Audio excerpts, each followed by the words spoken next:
趁现在五路人少，我给你讲个笑话。当年我朋友花80来个整了一台玛莎拉蒂吉卜力，现在嗷嗷说话呢就给20来个。我亲爹来了，那是亏裤兜子呀！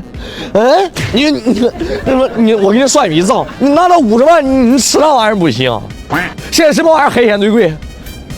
是奥龙吗？你整他妈2箱的奥龙6斤多的，你尝尝现在多好，再整来那什么帝王虾不？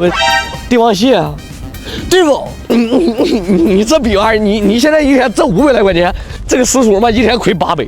我踩到东墙，你都补不上西墙，越来越大。你这玩意儿彻底他妈废了，现在。但是你这个表，你现在阶段你找对象还是没毛病的。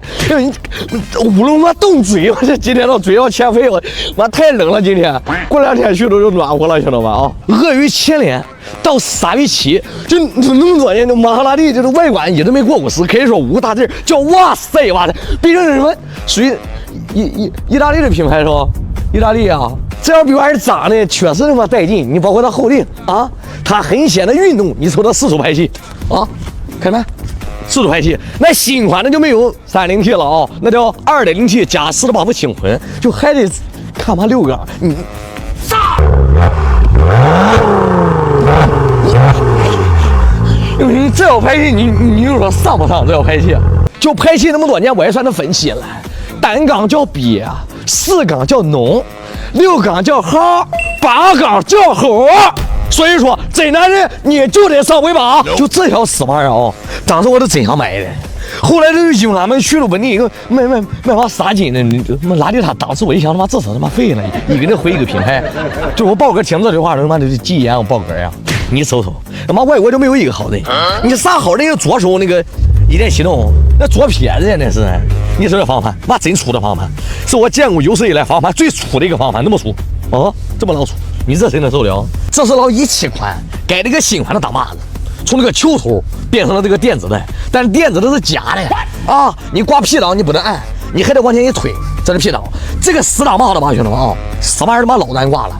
你挂这个老空档，你找半天推过来推去，你挂不上。那么马宝过来了，你都挂不上这空档。你要说找对象，你要说就张扬一下子，年轻的小伙，你真的是没毛病。但是30岁以上老头，你别考虑了，你腰疼这是开的，底盘硬，方向盘沉，4难开还3，噪音还大，还没有喇叭，油耗还高，你的身体还虚，你整这玩意儿干啥呀？你那小伙这天想让他们整你呗。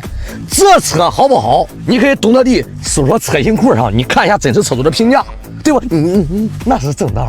但是玛莎拉蒂的拨片我是真喜欢，方向盘动，拨片不动，又那么大，跟个刀似的，你发现没？就这一块，你瞅瞅，啪，然后还有一个玛莎拉蒂最经典。绝对是用最好的用料造一台最垃圾的车，我这个猴了你就摸吧，你所能看到、你所能摸到、你所能感受到的地方都是软的皮质包裹，而且它这个皮100%用料是皮，40%那是革。你看这个啊，就这个腿部的位置，这嘎都是软的，好吗？都是皮。为什么说垃圾呢？那用料好，怎么造的怎么那么丑？你瞅瞅，你这设计师，你以为这翅膀是个菜？你裤裆的别棍，你给他捣蛋，你啊，凉水洗屁股了，急眼了，就说那屁眼的话呢。你这用料，黑色的顶头都说 Alcantara， 而且这台车的异响还比较多，异响。就你开起来的时候，你就发现就是妈声车那异响，我严重怀疑它这个排气声浪啊，都不是属于叫送的，就属于压制它的那个异响就。这么整的啊！蛤蟆卡对喇叭也没选，明智选择，因为开着声浪你音响废了，这样无边框，对不？你听噪音的够够的，你还听什么音响？你就不来宣讲，你瞅这苦脸，啊？那我不做就3拳，我撞你那还有这样吗？你就2拳，头部还妈压抑，我这个儿就1.72米，你瞅这后排空间小的，妈脚垫子都放不了，你说你这吃几个菜你。那什么，不要羡慕那些开豪车的人，就这些履历、这些过程，你得过，你得做。那什么，我不介意我吃饭的碗被别人用过。那什么，我介意的是我吃饭的时候别人把筷子伸我碗里了。那什么，你应该懂哟，嗯。